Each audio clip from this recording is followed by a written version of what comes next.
Coach, are you set with your lineup tomorrow? The consistent lines that we saw today, are they going to be pretty much your lineup tomorrow? Yeah, maybe one change we'll see in the morning. Just want to make sure everyone's 100%. Even if the guy was 95, I wouldn't play him. So we'll see first thing in the morning, but likely the lines that we had today. What's your thought process behind putting Stützle with Norris and Drake?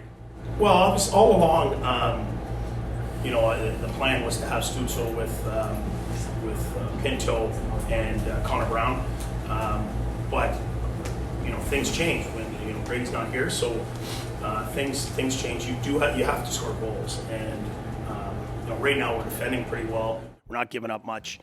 Goals against is really good, but our goals for we haven't scored a lot of goals. One game we scored a lot of goals, but for the most part we haven't scored. So we're going to try something and see how they look together. I mean, there's no time better than exhibition to try it and see what they look like. And I think that gives me a line of Paul Pinto Brown that's as responsible as any in the league and can play against anyone. Kind of gives me an identity line. I can play in all situations, left draw with Paulie, right draw with Pinto. So we'll try that and see how it goes. You know what? I got to talk to Berkey, and we'll release that probably in the morning. Back to Stützle for a second. What would you like to see from him in the progressive NHL? What's the next step for him? Timmy? Yeah. I need him to be dangerous in the O-zone all the time and be hard to get the puck off. Timmy, you can see, he wants to be hard. He's hitting guys. He's doing all those things. But for me, what I want from him, and he was really good the last 2 days in practice, is hard for me is no one able to take the puck off him. Being really hard to defend, staying on pucks, constantly making the other team defend him. That to me is when he gets to that level. I mean, you got to remember he's still a kid. When he gets to that level, with his shot and his ability to make plays, he's going to score a lot of goals. DJ, a year ago today was when the team drafted Stützle, Sanderson, and Greg in the first round. Just looking a year later, kind of how, obviously Tim's already made the NHL, the other two guys are getting there. Just how have those three moves kind of changed the course of this franchise a little bit?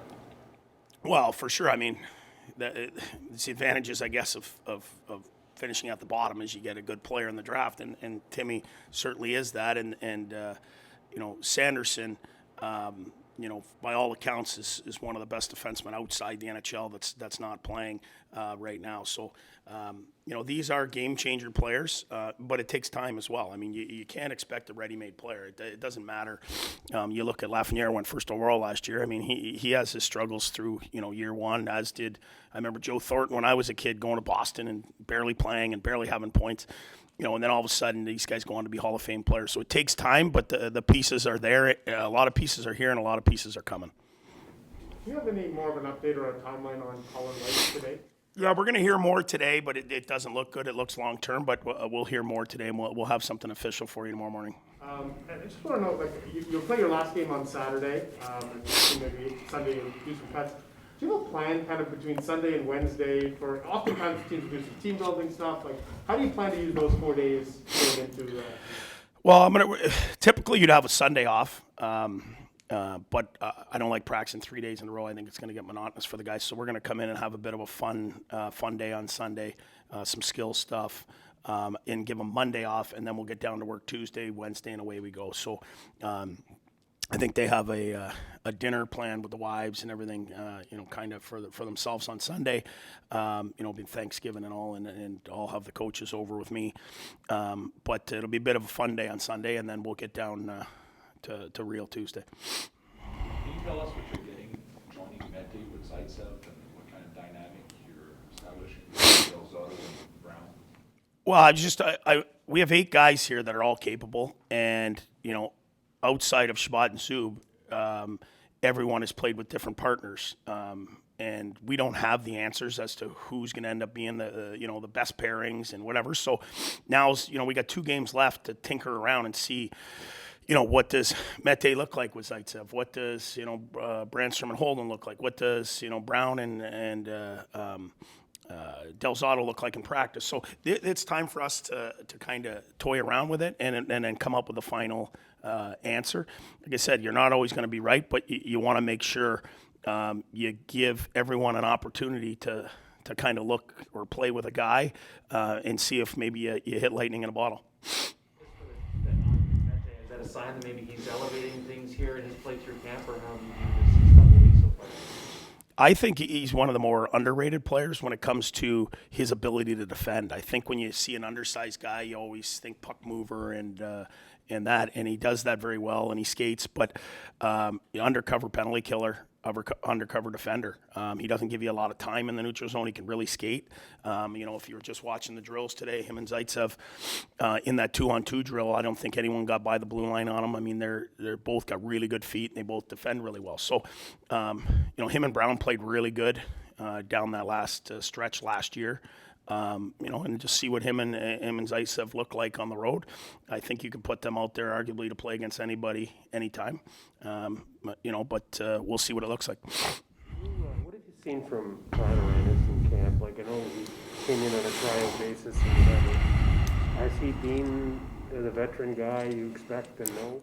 Yeah, absolutely. I think what happens is, you see last year he didn't play a lot. He was a healthy scratch until the playoffs. And he he got hurt a couple of years ago. So you're always wondering, when a guy's 31, 32 years old, is his legs still there? That's really the only question for me coming to camp was, is where's his legs at? And his legs are fine. And really, Enzo's a confidence player. When he has it, he makes all kinds of plays. And you could see him. He's as good as anyone as we have in the offensive zone. He can play on both power plays. He can play left wing, right wing. So he's a perfect guy for us. Guys really like him. He brings energy every day. And his game, to me, is the exact same as it was when he had 14 goals here a couple of years ago. It's just confidence. And, you could understand that. I mean, Edmonton has the best power play in the league, and they play almost full 2 minutes. So he wouldn't have got a touch on the power play in 2 years, which is his thing. So, therefore, his numbers come down. So we're hoping that he can continue playing well here and he can prove that he can be an everyday NHLer again. And I guess you might have to flip-flop guys here depending on circumstances. Like you said, you could see him on left and right here, I guess, depending on how this develops with Nick Paul or moving guys around. Yeah, and he can move everywhere. He can move up to a top line. He can play on the fourth line. He can do everything. Right now he's on a good power play unit with those guys. He brings some experience and patience. He takes care of the puck. So. And the guys really like him, so it's an easy guy to move around. He's not high maintenance, because there is high maintenance players in the league that, if they're not playing a certain position or a certain amount of minutes, they get whatever. But Enzo's not that guy. Whatever you give him, he's going to take, and he's going to be a good teammate.